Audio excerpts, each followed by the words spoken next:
ആലിൻ ഷെറിൻ എബ്രഹാമിന്റെ കരൾ വെച്ചുപിടിപ്പിച്ച കുഞ്ഞിന്റെ ആരോഗ്യനില തൃപ്തികരം. തിരുവനന്തപുരം കിംസ് ആശുപത്രിയിലെ 6 മാസം പ്രായമുള്ള കുഞ്ഞിനാണ് ആലിന്റെ കരൾ നൽകിയത്. ശസ്ത്രക്രിയ വിജയകരമാണെന്ന് ആശുപത്രി അധികൃതരും അറിയിച്ചു. കൂടുതൽ വിവരങ്ങളുമായി MS വീണ ചേർന്നുണ്ട്. വീണ, എന്തായാലും ഒട്ടേറെ പ്രാർത്ഥനകൾക്കൊടുവിലാണ് ഇപ്പോൾ ഈ ഒരു ശുഭവാർത്ത നമ്മളെ തേടി എത്തിയിട്ടുള്ളത്. എന്തൊക്കെയാണ് മറ്റു വിവരങ്ങൾ? വിഷ്ണു, ഈ ഒരു ശുഭകരമായ വാർത്തയ്ക്ക് തന്നെയാണ് കേരളക്കര കാത്തിരുന്നത്. ആലിൻ വിട പറഞ്ഞെങ്കിൽ പോലും 5 പേരിലൂടെ ആലിൻ ജീവിക്കുകയാണ് എന്നുള്ളതാണ്. കഴിഞ്ഞ ദിവസമാണ് കൊച്ചി അമൃത ആശുപത്രിയിൽ നിന്ന് ആലിന്റെ അവയവങ്ങളുമായി തിരുവനന്തപുരത്തേക്ക് വാഹനങ്ങൾ ആംബുലൻസ് എത്തിയത്. ആദ്യം കിംസ് ആശുപത്രിയിലാണ് എത്തിയത്. അവിടെ 6 മാസം കരൾ രോഗത്തെ തുടർന്ന് ഗുരുതരാവസ്ഥയിൽ ചികിത്സയിൽ കഴിയുന്ന കുഞ്ഞിനാണ് കരൾ നൽകിയിരിക്കുന്നത്. ആ ശസ്ത്രക്രിയ മണിക്കൂറുകൾ നീണ്ടുനിന്ന ശസ്ത്രക്രിയയാണ്. ആംബുലൻസ് കൊച്ചിയിൽ നിന്ന് പുറപ്പെട്ട സമയത്ത് തന്നെ ആ ശസ്ത്രക്രിയ ആരംഭിച്ചിരുന്നു.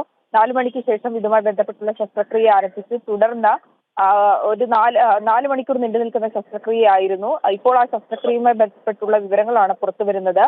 ശസ്ത്രക്രിയ പൂർണ്ണ വിജയമായിരുന്നു. കുട്ടിയുടെ ആരോഗ്യനിലയിൽ തൃപ്തി എന്നുള്ള വിവരങ്ങൾ തന്നെയാണ് ആശുപത്രി അധികൃതരിൽ നിന്ന് ലഭിക്കുന്നത്. ഈ ഒരു ദാതാവിനും പ്രത്യേകതയുണ്ട്. കാരണം ഏറ്റവും പ്രായം കുറഞ്ഞൊരു ദാതാവാണ് ഈ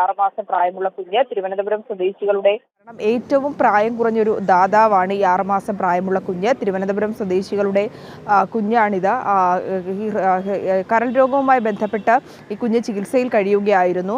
ചികിത്സയിൽ കഴിയുന്നതിൽ ആ ഒരു ശുഭ സൂചകമായിട്ടുള്ള കരൾ എവിടെ നിന്ന് കിട്ടുമെന്നുള്ളൊരു ആകാംക്ഷയിലായിരുന്നു കുടുംബാംഗങ്ങളും ആശുപത്രി അധികൃതരും ഒക്കെ. കഴിഞ്ഞ ദിവസം നമ്മൾ കുടുംബാംഗങ്ങളുമായി സംസാരിക്കുമ്പോൾ അവർക്ക് ആലിൻ്റെ കുടുംബത്തോട് നന്ദി പറയുമ്പോൾ പോലും ഒരു കുഞ്ഞിൻ്റെ ജീവൻ നഷ്ടപ്പെട്ടതിലൂടെയാണ് തങ്ങളുടെ കുഞ്ഞിന് ജീവൻ ലഭിക്കുന്നത് എന്നുള്ളൊരു ദുഃഖം കൂടി അവർ പങ്കുവച്ചിരുന്നു. അതിനാൽ തന്നെ നന്ദി പറയുക മാത്രമാണ്. ഇതിൽ സന്തോഷിക്കണോ അതോ ദുഃഖിക്കണോ എന്നുള്ള അറിയില്ല എന്ന് കൂടിയാണ് മാതാപിതാക്കൾ നമ്മളോട് പ്രതികരിച്ചത്. ക്യാമറയ്ക്ക് മുന്നിൽ അപ്പോൾ പ്രതികരിക്കാൻ തയ്യാറായിരുന്നില്ല. ആ ഒരു സാഹചര്യത്തിൽ ഇന്നിപ്പോൾ ഇതുമായി ബന്ധപ്പെട്ട് ആശുപത്രി അധികൃതരിൽ നിന്ന് വിവരങ്ങൾ ലഭിക്കുമ്പോൾ ഈ മെറ്റബോളിസം അടക്കമുള്ള കാര്യങ്ങൾ സാധാരണഗതിയിലേക്ക് വരുന്നു എന്നുള്ളതാണ്. വരും ദിവസങ്ങളിലും ഈ കുഞ്ഞിൻ്റെ ആരോഗ്യനിലയിൽ കൃത്യമായിട്ടുള്ളൊരു നിരീക്ഷണം ഉണ്ടാകും.